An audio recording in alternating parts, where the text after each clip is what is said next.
인창 레미안을 네네네.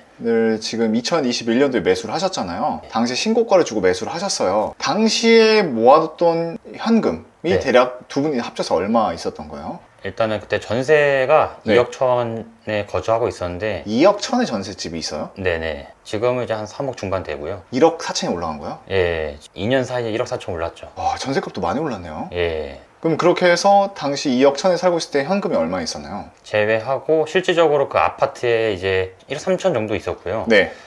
거기서 이제 그 돈 하고 그 내 앞으로 추가적으로 내 대출 받을 수 있는 거를 제외하고는 현금으로 한 1억 3천 정도 있었습니다. 그때. 아, 1억 3천. 네. 그럼 지금 제가 알기로 두 분은 공무원 부부세요. 네. 두 분의 소득이 대략 어느 정도세요? 공무원 부부는? 합쳐서? 매달 평균적으로 계산했을 때 실수령은 한 600 전후. 생각보다 꽤 많은데요? 와이프는 그 저보다 조금 적은 편이고요. 네. 제가 교대 근무를 하다 보니까 실수령이 한 300 중반 정도. 꽤 보시는데요?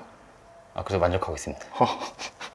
그럼 두 분은 한 달에 저축 얼마나 하세요? 200 중반 정도 하려고 하고 있고요. 네. 제가 월 적금으로 160씩 넣고 있고요. 네. 카카오 적금으로.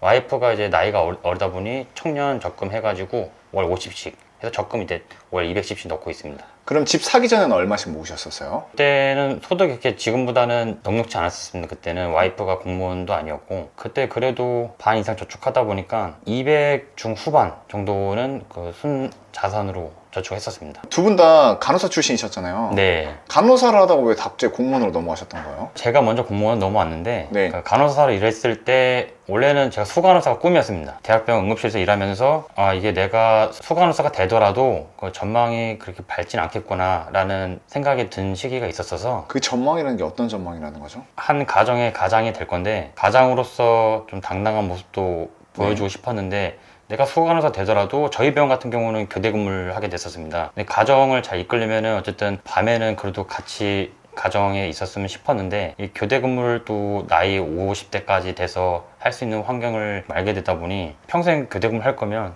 소방 공무원도 괜찮다 싶어가지고 이직을 하게 되었습니다. 와이프분은 왜 이직을 하신 거예요? 교대 근무를 굉장히 힘들어했습니다.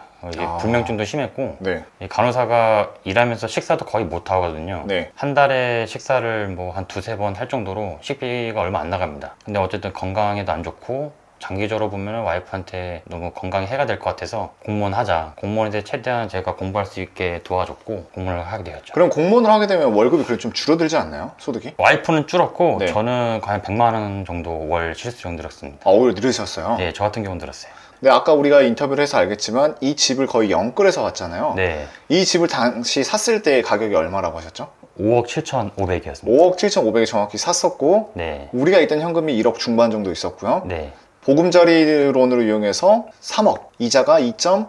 2.28% 정도에서 대출을 받았고 그 다음에 또 신용대출이랑 사내대출을 다 받으신 거잖아요. 네네. 그래서 신용대출, 사내대출은 얼마이셨어요? 신용대출은 원래 기존에 갖고 있었던 게 5천 있었고요. 네. 추가로 받으려고 알아보니까 제 앞으로 그때 1,100만 원을 더 받을 수 있더라고요. 네. 추가로 1,100만 원도 받았고 사내대출이 7천만 원까지 주택 마련 때는 7천만 원을 받을 수 있는데 그 정도까지는 필요 없고 직장 내 신용대출도 있어서 그걸로 이제 3천을 받게 됐습니다. 그러면 각각 금리가 어떻게 되나요? 보금자리론 2.28%, 네. 한 달 이자 얼마 나오죠? 지금 63만 원 정도 내고 있습니다. 신용대출은 얼마인가요? 그때 당시에는 이제 1점 중후반 금리여서 네. 6천만 원대에서 월 10만 원 초반 한 12만 13만 원 냈고요. 네. 이게 1, 2년 사이에 한 3%로 오르면서 지금 이제 10만 원 중후반으로 넘어갔습니다. 그리고 사내대출은요? 사내대출도 그것도 한 1점 중후반이었는데 지금 이제 한 2.9%에서 35, 6만 원 정도로 상환하고 있습니다. 살면서 많이 큰 부담이 있으신 건가요? 아까 말씀드렸듯이 월 적금 일단 200만 원 이상 할 정도로 크게 뭐 부담감은 없고 만약에 더 금리가 오르면 적금을 줄이거나 생활할 때 뭐 쓸 거 조금 더 줄이면 되죠. 그런데 최근에 이제 금리가 계속 올라가면서 네. 많은 분들이 영끌 쪽이 이제 고생할 것이다, 네. 너네 이제 위험할 것이다라는 네. 우려 섞인 시선이 많아요. 네네네. 그거에 대해서 선생님은 좀 어떻게 생각을 하세요? 주택담보대출도 정부에서 하는 게 아니라 은행에서 하는 뭐 그런 변동 금리를 갖고 있으면 부담이 될 수도 있는데 그거가 부담이 되고 내가 일상생활에 지장이 갈 정도면 대출 안 받는 게 맞다 생각하고요. 저 같은 경우에는 고정금리에 변동금리 이제 한 1억 안 되는 돈이 올라가더라도 크게 생활에 지장이 되진 않을 거다.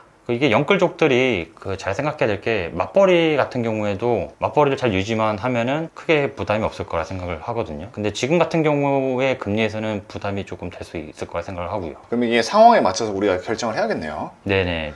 그럼 그렇게 해서 선생님께서 당시에 살 수 있었던 아파트 금액대가 한 5억에서 6억 사이에 있는 아파트를 보셨겠네요. 네, 4억대도 봤었는데 네. 4억대는 조금 더 낙후된 면도 있고 남양주 평내호평 이제 와이프와 저의 직장 중간에 위치한 아파트 단지들인데 거기도 4억 중반 정도에는 매수는 가능했습니다. 근데 그때도 고점이란 말이 많았었죠. 평내호평도 4억이면. 그럼요. 싸다고 한 지역은 하나도 없었고요. 네. 평내호평도 고점이다 했는데 지금은 더 고점을 향해 나아가더라고요.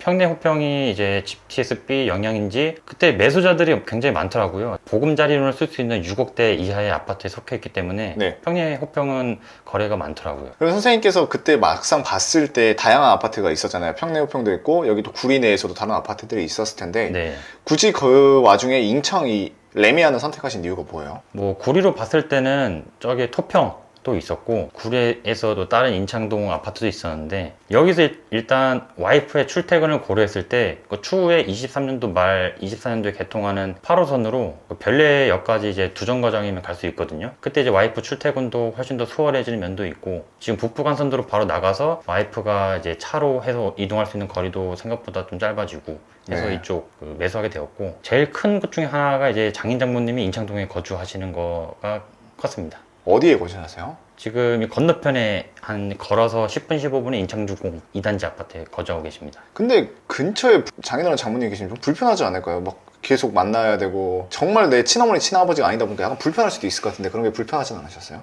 불편하다 생각했으면 애초에 저는 뭐 평내호평으로 갔겠죠. 네. 근데 저는 뭐 불편함이 전혀 없었고 식사 같은 것도 할 때 편안하게 좋은 말씀 많이 해주시고 반찬도 챙겨주시고 저희 이제 와이프도 많이 챙겨주다 보니까 교대 근무를 하는 저 같은 입장으로서는 이 인창동이 그 최적의 위치가 아닐까 싶었습니다. 장모님이 어린이집을 한 20여 년 동안 구리에서 운영하셨다 보니까 네. 추후에 제가 자녀가 있었을 때 그 많이 큰 도움을 주실 거라 생각하고 네. 장인어른은 공무원 생활을 오래 하셨는데 저한테 이제 일하면서 좀 좋은 말씀도 해주시고 되게 가까우신 편인가 봐요. 장인어른 장모님과. 그러니까 장모님하고는 이제 특히 뭐 아파트 처음 매수할 때 고민 상담, 대출 상담 같이 커피 한잔 하면서 할 정도로 좋은 말씀 해주셨고요. 그런데 이제 여기서 갑자기 드는 생각이요. 네. 신혼부부시잖아요. 네, 요즘 많은 분들한테 집을 사라고 하면 대부분 생각을 하는 게 좀 서울이나 그런 네. 걸 많이 생각을 하세요. 네네. 구리는 거의 엄밀히 보면 서울이라고 생각할 정도로 위성도시급 정도로 가깝잖아요. 네. 근데도 뭔가 그 망설이는 게 있거든요. 네. 떨어지는 거 아니야? 네네네네. 선생님 막 서울이나 이런 데 사고 싶다는 생각이 없으셨어요? 서울도 좀 고려를 했었는데요. 네. 뭐 투자적인 관점에 봤을 때는 서울로 가는 면이 낫다고 보는데 저 같은 경우는 실거주가 좀 더 우선적이었어서 그래서 구리를 매수하게 됐고 구리 내에서도 실거주를 하느냐 투자적으로 바라보느냐 좀 달라질 텐데 투자적으로 바라봤으면 저 같으면 이제 그 북도식 아파트인 인창주공 쪽으로 갔을 텐데 이쪽에 저는 실거주를 조금 더 우선시하고 와이프하고 삶의 질을 좀 더 높이고 싶어서 이쪽 구리로 오게 됐습니다. 근데 당장 또 신혼부부다 보면 또 깔끔한 도시 있잖아요. 네. 구리로 치면 위에 구리 갈매가 있는데 네. 거긴 아예 생각을 안 하셨던 거예요? 갈매는 지금 뭐 자금이 부족해서 아예 생각을 할 수가 없었습니다. 근데 또 그런 생각이 들 수 있어요. 전세로라도 한번 살아볼까? 그런 생각은 아예 안 하셨던 거예요? 전혀 안 들었고요. 네. 전세는 한번 살아봤으면 된 것 같습니다. 한번 살아보니까 여러모로 손해라는 게 느껴지더라고요. 어떤 게 손해라고 생각을 하시는 거예요? 그때 당시 집주인이 그때 살고 있던 아파트를 3억 후반에 매수를 하셨는데 그거에 대한 뭐 갭 투자를 하셨겠죠. 그때 전세가 얼마였었죠? 2억 천이었습니다. 그럼 그분은 1억 8천으로 갭을 산 거네요. 그렇죠. 근데 그 아파트가 얼마까지 올라갔어요? 그 아파트 딱 집주인분이 제가 나가면서 파셨는데 6억에 파셨습니다. 집주인 투자하시는데 좀 또 일조를 하셨네요. 네, 맞습니다.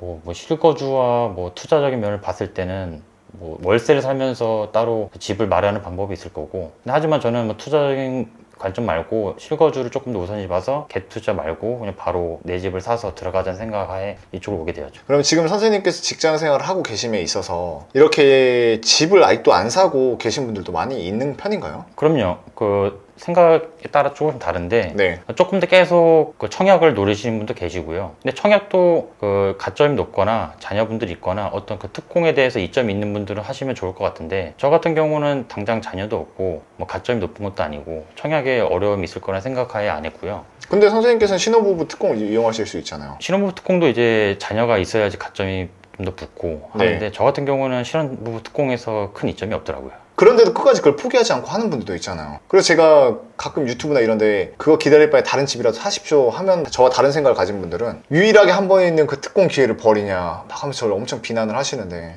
선생님께서는 그게 기회가 아깝지 않으셨어요? 기회가 아까울 수 있는데 저 같은 경우에는 지금 그때 매수할 것도 저한테 기회였던 게 와이프가 공무원 시험 합격하고 이제 소득이 없을 때였거든요. 만약에 소득이 있었다면 저는 보금자리론을 이용을 못했을 거예요. 그때 연소득이 초과하기 때문에 와이프가 공무원 시험 합격하고 이 소득이 없었을 때 나 홀로 외벌이 소득으로 신혼부부 혜택을 받으면서 매수를 하자는 생각을 하에 했기 때문에 그때도 네. 저한테는 기회였습니다. 원래 두 가지를 고려했었는데 와이프가 공무원 시험에 합격을 하지 않으면 외벌이로서 이제 저소득으로 해가지고 그 청약도 고려를 했었고요. 네. 뭐 갈매 지구에 또 뭐 신혼희망 타운도 있었고 아니면 3기 신도시 왕숙 신도시도 일단 전세로라든지 월세 넘어가서 당해 조건을 이용해서 청약도 해볼까 했는데 장기적으로 보면은 여기도 괜찮겠다 싶어서 매수하게 됐습니다.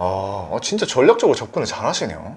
고민을 좀 많이 했습니다. 어떻게 부동산 공부를 하셨던 거예요, 도대체 선생님은? 교대 근무다 보니까 패턴도 일정치가 않고 또 이게 네. 출동이 언제 어디서 일어날지 모르잖아요. 네네네. 근데 도대체 이렇게 내 집 마련하기 위해서 공부를 어떻게 하셨던 거예요? 쉬운 게 아닌데. 간호사로 일했을 때는 일하면서 어떤 잡담이라든지 할 경우가 거의 없었거든요. 퇴근하면은 다시 뭐 그런 일적인 부분에서 공부를 해야 되거나 아니 녹초가 돼서 자거나 그런 게 반복돼서 투자에 대한 관념이 거의 없어 적금을 하거나 그냥 일반 통장에만 갖고 있었는데 이쪽에서 일을 하다 보니까 부동산에 대해서 이제 생각을 많이 하신 분들이 많이 계시더라고요. 뭐 출동이 바쁘더라도 출동 갔다가 이제 돌아오는 길에 이제 부동산에 대해서 생각이 많으시는 분들은 조언도 해주시고 그러다 보면 저도 그때부터 관심 갖게 돼서 책도 읽고 뭐든지 관심인 것 같아요. 그러면 선생님께서는 이렇게 해서 드디어 가장 인생의 가장 큰 숙제 중 하나의 내 집 마련을 했습니다. 네. 이제 두 분이 결혼도 했잖아요. 네. 이제 자녀도 가질 건데 네. 그 다음 본인들의 추후 계획은 또 어떻게 되시는 거예요? 고민이 많은데요.